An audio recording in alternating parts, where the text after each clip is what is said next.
معزز ناظرین، knowledge to grow کے سیگمنٹ اسلامک نالج میں حاضر خدمت ہیں۔ آج ہم حضرت نوح علیہ السلام کے احوال و واقعات کا دوسرا حصہ ڈسکس کریں گے۔ جب حضرت نوح علیہ السلام نے کشتی تیار کر لی اور اس کی تیاری مکمل ہو گئی تو کشتی کے 7 طبقے تھے۔ اول طبقے میں تابوت آدم علیہ السلام کو رکھا گیا، اور دوسرے میں حضرت نوح اور مومنوں کے ساتھ شامل ہوئے، اور تیسرے طبقے میں پرندے تھے، چوتھے طبقے میں درندے، پانچویں میں چرندے، چھٹے میں ہر جنس کی چیز، اور ساتویں میں پھل اور میوے وغیرہ تھے۔ جب حضرت جبریل امین علیہ السلام نے فرمایا کہ اے نوح، اس طوفان کی علامت کچھ یوں ہوگی کہ تمہارے گھر کے اندر جو تنور ہے، روٹیاں پکانے والا جو تندور ہے، اس میں سے گرم پانی ابلنا شروع ہو جائے گا۔ پھر یوں ہوا کہ کچھ عرصہ بعد ایک دن ان کی بیوی روٹیاں پکا رہی تھی تو تندور سے گرم پانی ابلنا شروع ہوا۔ بیوی نے ان کو خبر دی، اور اس آیت کے مصداق، جس کا ترجمہ کچھ یوں ہے: یہاں تک کہ پہنچا حکم ہمارا اور جوش مارا تنور نے، کہا ہم نے چڑھا لو اس میں ہر قسم کا جوڑا اور اپنے گھر کے لوگوں کو، مگر جس پر کہ پہلے بات ہو چکی، اور جو ایمان لایا ہو، اور نہیں ایمان لائے تھے مگر تھوڑے سے۔ حضرت جبرائیل امین نے فرمایا حضرت نوح علیہ السلام سے کہ ایک ایک جوڑا ہر جانور کا آپ اس کشتی میں رکھ لیں۔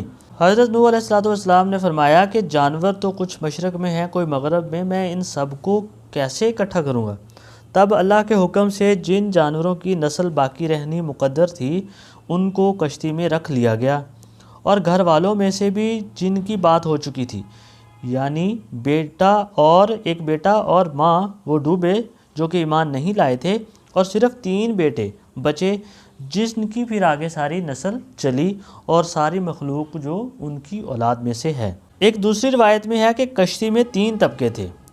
اول طبقے میں پرندے، دوسرے طبقے میں نوح اپنے تمام مومنین کے ساتھ، اور تیسرے طبقے میں 4 پائے تھے، چوپائے یعنی جانور تھے۔ اور وہ 3 فرزند جو ان کے ساتھ کشتی میں سوار ہوئے تھے، جو مومنین میں سے تھے، ان کا نام ہے سام، حام اور یافس۔ یہ تینوں بیٹے کشتی میں سوار ہو گئے تھے، اور ایک بیٹا جس کا نام کنعان تھا، وہ غرور کے مارے ان سے الگ ہو گیا اور کہا کہ میں پہاڑ پر چڑھ جاؤں گا اور میں ہرگز کشتی میں سوار نہیں ہوں گا۔ حضرت نوح علیہ السلام نے اس کو بارہا پکارا اور کہا کہ اے کنعان، تو بے شک کشتی کے بغیر ہلاک ہو جائے گا، ہمارے ساتھ کشتی میں بیٹھ جا، جیسا کہ اس آیت مبارکہ میں بھی آیا ہے۔ پکارا نوح نے اپنے بیٹے کو، اور وہ ہو رہا کنارے: اے بیٹے، سوار ہو ساتھ ہمارے، اور مت رہ منکروں کے ساتھ۔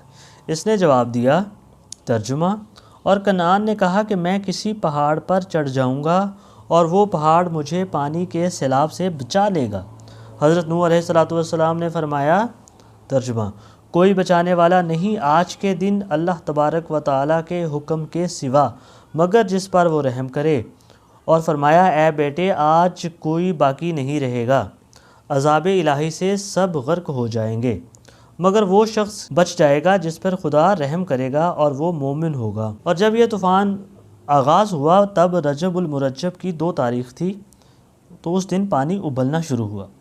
قرآن پاک میں ہے: پھر ہم نے کھول دیے پانی کے دہانے اور بہا دیے زمین سے چشمے، پھر مل گیا پانی ایک کام پر جو ٹھہرتا تھا، آسمان سے گرم پانی برسا اور زمین سے سرد ابلا، یہاں تک کہ پہاڑوں کے اوپر 40 گز تک پانی بلند ہوا، اور جس پہاڑ پر حضرت نوح علیہ السلام کا بیٹا بیٹھا تھا اس پر بھی پانی جا پہنچا۔ یہ کیفیت دیکھ کر حضرت نوح علیہ السلام کی شفقت پدری لوٹ آئی۔ یہ دیکھ کر آپ پریشان ہوئے کہ یہ میرا بیٹا کچھ دیر میں مارا جائے گا۔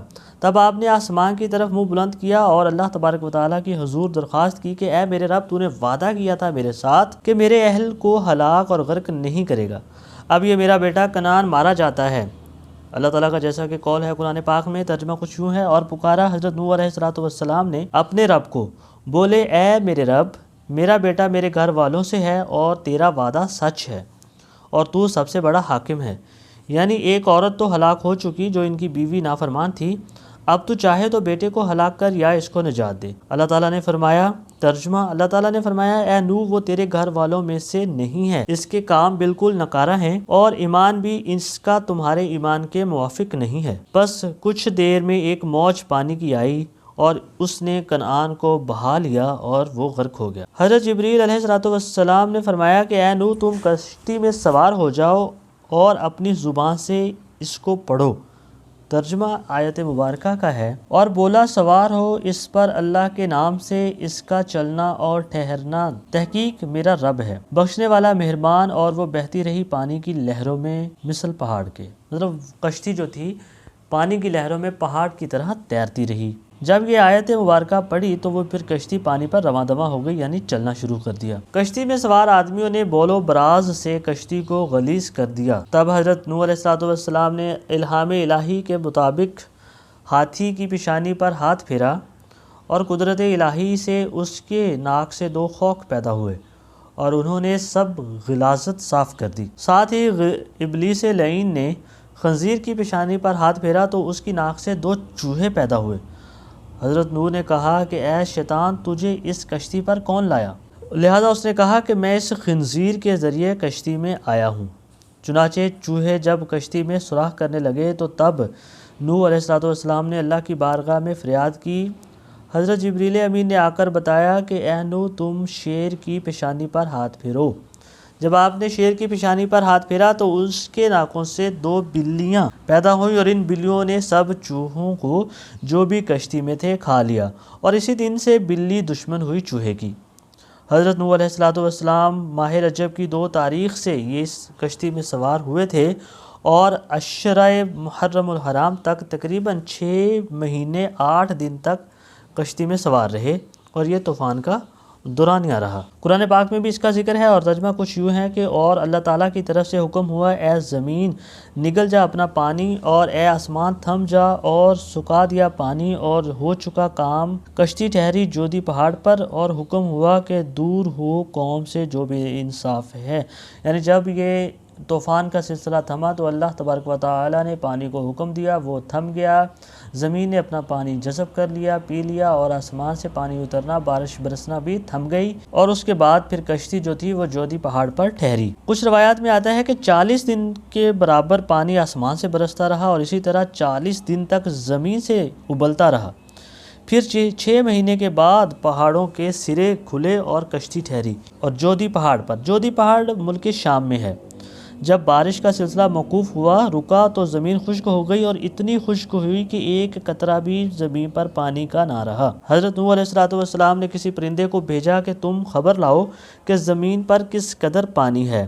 وہ پرندہ جو حضرت نوح علیہ السلام نے بھیجا تھا وہ زمین پر جا کر دانہ چگنے میں مشغول ہو گیا، اور وہ پھر واپس نہ آیا۔ اس سبب سے اللہ تعالیٰ نے اس سے اڑنے سے معذور کر دیا، یعنی پھر وہ پرندہ اڑنے سے قاصر ہو گیا۔ پھر اس کے بعد حضرت نوح علیہ السلام نے کبوتر کو بھیجا، وہ زمین پر جا بیٹھا اور کچھ سرخی تر اپنے پاؤں سے لگا کر کشتی پر آیا۔ تب حضرت نوح علیہ السلام نے کبوتر کے حال پر دعا کی تاکہ پوری مخلوق اس کو پیار کی نگاہ سے دیکھے۔